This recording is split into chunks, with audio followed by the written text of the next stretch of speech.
Liam Ögren, Noah Östlund, and Jonathan Lehtjärvi are very talented Swedish forwards. In this video, we're going to break down their game against Finland at the World Junior Under-18 to show their strengths and weaknesses and why they're all candidates to go in the first round of the 2022 draft. In this first shift, the puck hits the back wall and Östlund, the center of the line, slows down and draws a low arc in the zone to give a long passing window to his defenseman. Östlund is great at adapting his speed like this to support teammates and create breakouts. He then carries the puck up ice and passes to Ögren. I like that he delays this pass a little bit. He waits for the defender to commit to him before passing to create more space for Ögren. Ögren also takes advantage of the drive of Lehtjärvi, who pushes back the defenders for him. He then attacks the zone and fires on that. Watch the firing motion. Ögren declares the puck here to get the defender to show his stick. When he does, Ögren fires around it. You can already see the chemistry of the trio in this first shift, especially their ability to create space for each other. Östlund finds another breakout here. He supports his defenseman, cuts the rim down the wall, and with a fake and a move, finds his teammate inside space. Lehtjärvi passes to Ögren, who knows he has Östlund arriving behind. Östlund gets the puck and he fires in stride at the goalie. We see the trio's creativity and passing skills off the rush here. Because they move the puck laterally and back, they create space in the neutral zone and a runway for Östlund to use his speed. I really like this shift because it shows how the three forwards approach battles. Östlund picks up the puck with speed. A defender gets on his back, so he starts making elusive maneuvers. A cut back, another one, and he finds an option across the ice. The play leads to a shot on net. Östlund likes to hold on to the puck like this along the walls. He's elusive, but he probably won't have the space in the NHL to cut back in the same spot like this multiple times. Now, let's rewatch the sequence with a focus on Ögren. Ögren offers the best options he can to Östlund here. The reason the two players can't connect is again because Östlund doesn't drag his defender away enough to make Ögren a viable pass option. But it doesn't matter as Östlund probably finds a better play anyway. When his defenseman gets the puck, Ögren tries his best to get to the net. He drives inside the stick in the hands of the defender to reach the rebounding puck. You can already see that Ögren is more physical than Östlund. Now, let's rewatch the sequence from Lehtjärvi's perspective. Lehtjärvi is a typical sneaky scorer. He wants to get lost away from coverage to receive passes. He goes behind the net to give a pass option to Östlund. If he gets that pass, he can take it down the wall and open up the offense. But he doesn't. It's his defenseman who receives the puck. To support that defenseman, Lehtjärvi also drives the net, just like Ögren. But their approaches are much different. Lehtjärvi prefers moving around the defender instead of through him. He tries to time himself with a shot for a flash tip. Here's another rush sequence where the trio moves the puck from lane to lane. This is almost a masterclass on how to manipulate a neutral zone defense with the help of a supporting defenseman. Östlund makes a nice little move here to connect the play, showing his technical skill. Unfortunately, Ögren can follow that with a successful move of his own. In terms of handling and skating skills, Östlund probably has the edge over Ögren. But Ögren tries to repair his play. He attacks the corner, wins the puck back, and finds Lehtjärvi in his favorite spot, inside a pocket of space in the slot. Lehtjärvi is one of the best shooters in the draft. He doesn't have any incoming speed here, but he still manages a dangerous shot. He shifts his weight on his stick as the pass comes and fires instantly.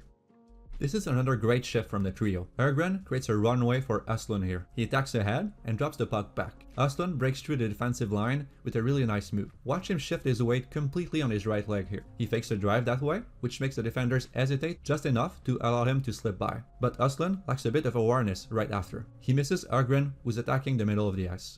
Ögren moved down before entering the zone to enlarge his gap with defenders and create more space to receive a pass from Östlund and drive the slot. Östlund still makes a really good play.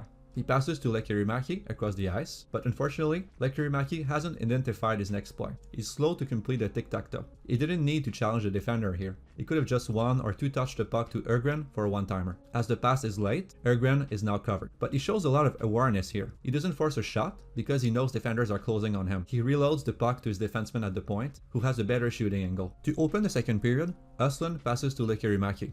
Just like Ögren at the start of the game, he presents the puck to a defender. The defender aims for it, and Lehtjärvi drags the puck away and shoots under the stick. You see his shooting skills here. A Swedish defenseman rushes the puck up ice. He passes to Östlund, who deflects it to Lehtjärvi. Östlund tries to create space for his teammate by taking the stick of the defender away here. But a better way to do it would have been to drive ahead of his teammate, inside the space of the defender, or past the defender to force him to make a choice in his coverage.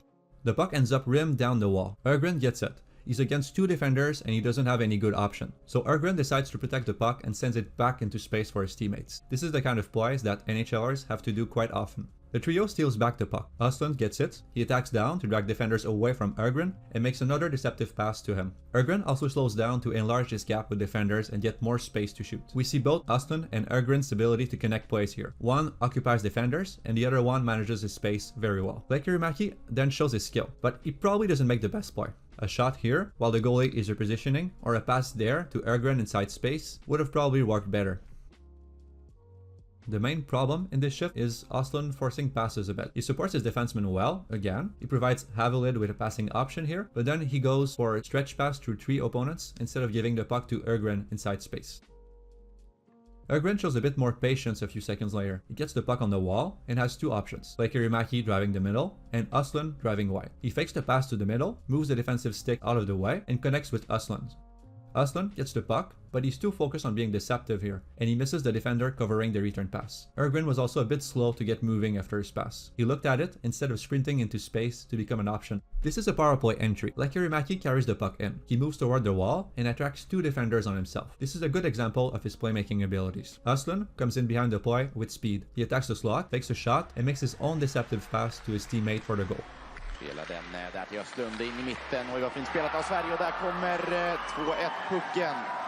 Och då är det denna gång... These shifts don't show the full game of the 3 forwards, but they show many of their strengths and weaknesses. Östlund is a great supportive forward in his zone. He gives good passing options to his teammates on the breakout, and he's the main playmaker on his line. He can beat opponents one-on-one off the rush and make deceptive passes. He's more elusive and dynamic than the other 2, but we also can't forget that his teammates are setting him up for success. In this game, they created runways for him, which help him catch defenders off guard and create plays. Östlund's physical game is probably his main weakness. He protects the puck mostly with his skating, not with his body. He has trouble engaging opponents on the walls sometimes. Ergren doesn't control the puck as often as Östlund on his line. He's the connector. He manipulates gaps off the rush to create space for his teammates and then repositions inside space to support the next play. He makes quick passing plays, drives the slot, and retrieves pucks on the walls. Overall, he's great at keeping the puck in control of his team. He has passing and shooting skills, but he doesn't create as many big, flashy plays as his teammates, which sometimes makes you question his potential as a playmaker at the next levels. What makes him effective is his hockey sense, the details of his game. Lehteri is also a talented dangler and passer, and he has by far the quickest and most dangerous release of the 3. He can fire instantly off passes, and that's a very projectable quality. He's also pretty good at finding pockets of space to use his release. He's a bit too focused on the puck sometimes, however. He doesn't really plan his moves ahead and misses some better plays he could make. That being said, his collective game, his ability to use his teammates to break the puck out and create scoring chances, has improved over the season.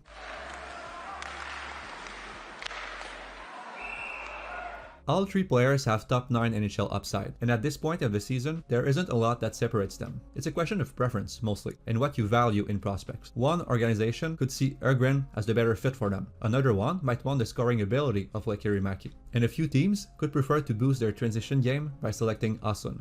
To see our rankings of those 3 players at Elite Prospects, you will have to read our next draft board that will come out after the Under-18 tournament, or watch our draft meeting that will be posted on this channel. So that's it for this video. If you enjoyed it, please like and subscribe. You can also check out eprinkside.com for more prospect analysis content.